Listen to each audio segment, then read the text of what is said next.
Hi ನಮಸ್ಕಾರ, home cook ಚಾನಲ್ಗೆ ಸ್ವಾಗತ. ನೋಡಿ, ಇವತ್ತೊಂದು ಪಲ್ಯದ ರೆಸಿಪಿಯನ್ನು ನಿಮ್ಮ ಜೊತೆ ಶೇರ್ ಮಾಡ್ತಾ ಇದ್ದೀನಿ. ಸಬ್ಬಸಿಗೆ ಸೊಪ್ಪಿನ ಪಲ್ಯವನ್ನು ಈ ರೀತಿ ಮಾಡಿದ್ರೆ ತಿನ್ಲಿಕ್ಕೆ ತುಂಬಾ ರುಚಿ, ಹಾಗೆಯೇ ಹೆಲ್ದಿಯಾಗಿರುತ್ತೆ. ಮಕ್ಕಳಿಗಾಗಲಿ ದೊಡ್ಡವರಿಗಾಗಲಿ ಎಲ್ರಿಗೂ ಇಷ್ಟ ಆಗುತ್ತೆ. ರೊಟ್ಟಿ, ಚಪಾತಿ ಅಥವಾ ಊಟದ ಜೊತೆ ಸೈಡ್ ಡಿಶ್ ಆಗಿಯೂ ತಿನ್ಬೋದು. ನೋಡಿ, ನಾನಿಲ್ಲಿ ಒಂದು ಕಡೆ ಸಬ್ಬಸಿಗೆ ಸೊಪ್ಪನ್ನು ಚೆನ್ನಾಗಿ ತೊಳೆದು ನೀರನ್ನೆಲ್ಲ ಆರಿಸಿಟ್ಕೊಂಡಿದ್ದೀನಿ. ಸಬ್ಬಸಿಗೆ ಸೊಪ್ಪನ್ನು ತೊಳೆಯುವಾಗ ಸ್ವಲ್ಪ ಹೊತ್ತು ಅದನ್ನು ಉಪ್ಪು ನೀರಲ್ಲಿ ನೆನೆ ಹಾಕಿಡಬೇಕು, ಒಂದು 2-3 ನಿಮಿಷಕ್ಕೆ. ಆನಂತರ ಅದನ್ನು ಬೇರೆ ನೀರಿಂದ ಕ್ಲೀನಾಗಿ ತೊಳಿಬೇಕಾಗತ್ತೆ. ಯಾಕೆಂದರೆ ಅದರಲ್ಲಿ ಏನಾದರೂ ಕೆಮಿಕಲ್ ಸ್ಪ್ರೇ ಮಾಡಿದರೆ ಅದು ಬಿಟ್ಕೊಳ್ಳುತ್ತೆ ಅಂತ. ಚೆನ್ನಾಗಿ ತೊಳೆದಿರುವಂಥ ಸಬ್ಬಸಿಗೆ ಸೊಪ್ಪಿನ ಜೊತೆ ಒಂದು ಟೊಮೆಟೊ, ಒಂದು ಈರುಳ್ಳಿ, ಹಾಗೆ ಖಾರಕ್ಕೆ ಅನುಗುಣವಾಗಿ ಹಸಿಮೆಣಸಿನಕಾಯಿ ತೆಗೆದುಕೊಂಡಿದ್ದೇನೆ. ಇವಿಷ್ಟನ್ನು ಈಗ ಸಣ್ಣಕ್ಕೆ ಕಟ್ ಮಾಡ್ಕೊಳ್ತಾ ಇದ್ದೀನಿ. ನೋಡಿ, ಮೊದಲಿಗೆ ನಾನಿಲ್ಲಿ ಮೊಳಕೆ ತರಿಸಿರುವಂಥ ಹೆಸರು ಕಾಳನ್ನು ಬೇಯಿಸ್ಕೊಳ್ತಾ ಇದ್ದೀನಿ. ಮೊಳಕೆ ತರಿಸಿರುವಂಥ ಹೆಸರು ಕಾಳು ಇಲ್ಲ ಅಂದರೆ ಹೆಸರು ಬೇಳೆಯನ್ನು ನೆನೆ ಹಾಕಿಟ್ಟು ಆನಂತರ ಆ ಬೇಳೆಯನ್ನು ಪಲ್ಯ ಜೊತೆ ಹಾಕ್ಬೋದು. ಆದರೆ ಹೆಸರು ಕಾಳನ್ನು ಮೊಳಕೆ ತರಿಸಿ ಹಾಕಿದರೆ ಟೇಸ್ಟ್ ತುಂಬಾ ಚೆನ್ನಾಗಾಗುತ್ತೆ. ನೋಡಿ, ಎಷ್ಟು ಕಾಳಿದೆ ಅಷ್ಟೇ ನೀರನ್ನು ಹಾಕಬೇಕು. ಹಾಗೆ ಸ್ವಲ್ಪ ಉಪ್ಪನ್ನು ಹಾಕಿ ಗ್ಯಾಸ್ ಫ್ಲೇಮನ್ನು ಮೀಡಿಯಮಲ್ಲಿಟ್ಟು ಮುಚ್ಚಿ ಬೇಯಲಿಕ್ಕೆ ಬಿಡಬೇಕು. ನೋಡಿ, 5 ನಿಮಿಷದಲ್ಲಿ ಇದು ಕರೆಕ್ಟಾಗಿ ಬೇಯುತ್ತೆ. ಕರಗಬಾರ್ದು, ಸ್ವಲ್ಪ ಬೇಯಬೇಕಷ್ಟೇ. ಇಷ್ಟಾದರೆ ಸಾಕು. ಈಗ ಗ್ಯಾಸ್ ಫ್ಲೇಮನ್ನು ಆಫ್ ಮಾಡಿ ಇದನ್ನು ಸೈಡಲ್ಲಿ ಇಡಬೇಕು. ನೋಡಿ, ಪಲ್ಯ ಮಾಡಲಿಕ್ಕೆ ಒಂದು ಕಡಾಯಿಯನ್ನು ಗ್ಯಾಸ್ ಫ್ಲೇಮಲ್ಲಿ ಇಟ್ಟಿದ್ದೇನೆ. ಅದಕ್ಕೆ ಸ್ವಲ್ಪ ಎಣ್ಣೆಯನ್ನು ಹಾಕ್ಕೊಂಡಿದ್ದೇನೆ. ಇದು ತೆಂಗಿನ ಎಣ್ಣೆ. ಎಣ್ಣೆ ಗರಂ ಆದಮೇಲೆ ಅದಕ್ಕೆ 1 ಟೇಬಲ್ ಸ್ಪೂನಷ್ಟು ಸಾಸಿವೆಯನ್ನು ಹಾಕ್ತಾಯಿದ್ದೀನಿ. ಸಾಸಿವೆ ಚಿಟಪಿಟ ಅನ್ನೋಕ್ಕೆ ಶುರುವಾದ ಮೇಲೆ ಒಂದು 5-6 ಬೆಳ್ಳುಳ್ಳಿ ಹೆಸಳನ್ನು ಸಣ್ಣಕ್ಕೆ ಕಟ್ ಮಾಡಿ ಹಾಕ್ತಾಯಿದ್ದೀನಿ.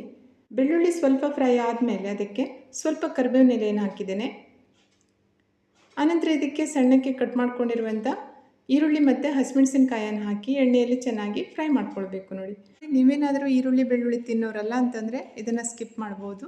ಹಾಗೇನೂ ಮಾಡಿಕೊಂಡ್ರೂ ತುಂಬಾ ರುಚಿಯಾಗುತ್ತೆ. ಈರುಳ್ಳಿ ಚೆನ್ನಾಗಿ ಬಾಡಿದ ನಂತರ ಅದಕ್ಕೆ ಕಟ್ ಮಾಡ್ಕೊಂಡಿರುವಂಥ ಟೊಮೆಟೊವನ್ನು ಹಾಕಿ 1 ನಿಮಿಷ ಇದನ್ನು ಮತ್ತೆ ಫ್ರೈ ಮಾಡ್ಕೊಳ್ಬೇಕು. ನೋಡಿ, ಗ್ಯಾಸ್ ಫ್ಲೇಮನ್ನು ಲೋ ಅಲ್ಲಿ ಇಟ್ಕೊಂಡು ಇದನ್ನು ಫ್ರೈ ಮಾಡ್ಕೊಳ್ಬೇಕಾಗುತ್ತೆ. ಆನಂತರ ಇಲ್ಲಿ ಅರ್ಧ ಟೇಬಲ್ ಸ್ಪೂನ್ ಅರಿಶಿನ ಪುಡಿಯನ್ನು ಹಾಕಿದ್ದೇನೆ.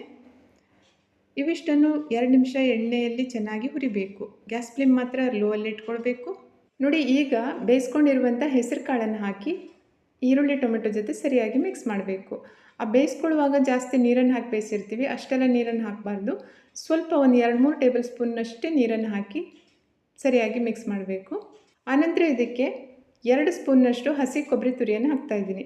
ಹಸಿ ಕೊಬ್ಬರಿ ತುರಿಯನ್ನು ಪಲ್ಯಕ್ಕೆ ಹಾಕೋದ್ರಿಂದ ಟೇಸ್ಟ್ ತುಂಬಾ ಚೆನ್ನಾಗಿ ಬರುತ್ತೆ. ಇನ್ನೊಮ್ಮೆ ಇದನ್ನು ಸರಿಯಾಗಿ ಮಿಕ್ಸ್ ಮಾಡಬೇಕು. ಹೆಸರು ಕಾಳನ್ನು ಮೊದಲಿಗೆ ಬೇಯಿಸ್ಕೊಂಡಿರೋದ್ರಿಂದ ಇದನ್ನು ಜಾಸ್ತಿ ಹೊತ್ತು ಬೇಯಿಸೋ ಅವಶ್ಯಕತೆ ಇಲ್ಲ.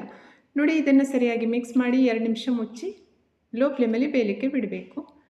ನೋಡಿ, 2 ನಿಮಿಷದ ನಂತರ ಇದನ್ನು ಓಪನ್ ಮಾಡಿ ಅದಕ್ಕೆ ಕಟ್ ಮಾಡ್ಕೊಂಡಿರುವಂಥ ಸಬ್ಬಸಿಗೆ ಸೊಪ್ಪನ್ನು ಹಾಕಿ ಸರಿಯಾಗಿ ಮಿಕ್ಸ್ ಮಾಡಬೇಕು. ಹೆಸರು ಕಾಳು ಮತ್ತು ಸಬ್ಬಸಿಗೆ ಸೊಪ್ಪು ಸರಿಯಾಗಿ ಮಿಕ್ಸ್ ಆದ ನಂತರ ಅದಕ್ಕೆ ಉಪ್ಪನ್ನು ಹಾಕ್ತಾಯಿದ್ದೀನಿ. ರುಚಿಗೆ ತಕ್ಕಷ್ಟು ಉಪ್ಪನ್ನು ಹಾಕಬೇಕು. ನೋಡಿ, ಹೆಸರು ಕಾಳನ್ನು ಬೇಯಿಸುವಾಗ ಉಪ್ಪನ್ನು ಹಾಕಿರೋದ್ರಿಂದ ನೋಡಿಕೊಂಡು ಉಪ್ಪನ್ನು ಹಾಕ್ಕೊಳ್ಬೇಕಾಗತ್ತೆ. ಇನ್ನೊಮ್ಮೆ ಇದನ್ನು ಸರಿಯಾಗಿ ಮಿಕ್ಸ್ ಮಾಡಿ ಗ್ಯಾಸ್ ಫ್ಲೇಮನ್ನು ಲೋ ಅಲ್ಲಿಟ್ಟು 5 ನಿಮಿಷ ಇದನ್ನು ಮುಚ್ಚಿ ಬೇಯಲಿಕ್ಕೆ ಬಿಡಬೇಕು. ನೋಡಿ, ಪಲ್ಯ ರೆಡಿ ಆಯಿತು. ಸಬ್ಬಸಿಗೆ ಸೊಪ್ಪು ಒಳ್ಳೆ ಪರಿಮಳ ಬರ್ತಾ ಉಂಟು. ನೋಡಿ, ಈ ರೀತಿ ಉದುರಾಗಿ ಬರಬೇಕು. ಇಷ್ಟಾದರೆ ಸಾಕು. ಗ್ಯಾಸ್ ಫ್ಲೇಮನ್ನು ಆಫ್ ಮಾಡಿಬಿಡ್ಬೋದು.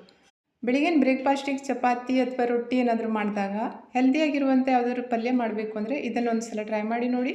ತುಂಬಾ ಚೆನ್ನಾಗಿರುತ್ತೆ. ತಮಗೆಲ್ಲ ಇಷ್ಟ ಆಯಿತು ಅಂತ ಭಾವಿಸ್ತೇನೆ. ರೆಸಿಪಿ ಇಷ್ಟ ಆದರೆ ಫ್ಯಾಮಿಲಿ ಫ್ರೆಂಡ್ಸ್ ಜೊತೆ ಶೇರ್ ಮಾಡಿ. ಹಾಗೆ ಚಾನಲ್ಗೆ ಸಬ್ಸ್ಕ್ರೈಬ್ ಆಗಿ ಲೈಕ್ ಮಾಡೋದನ್ನು ಮರಿಬೇಡಿ. ಇನ್ನೊಂದು ರುಚಿಯಾಗಿರುವಂಥ ಹಾಗೆ ಹೆಲ್ದಿಯಾಗಿರುವಂಥ ರೆಸಿಪಿಯೊಂದಿಗೆ ಮತ್ತೆ ಭೇಟಿಯಾಗೋಣ. Thank you.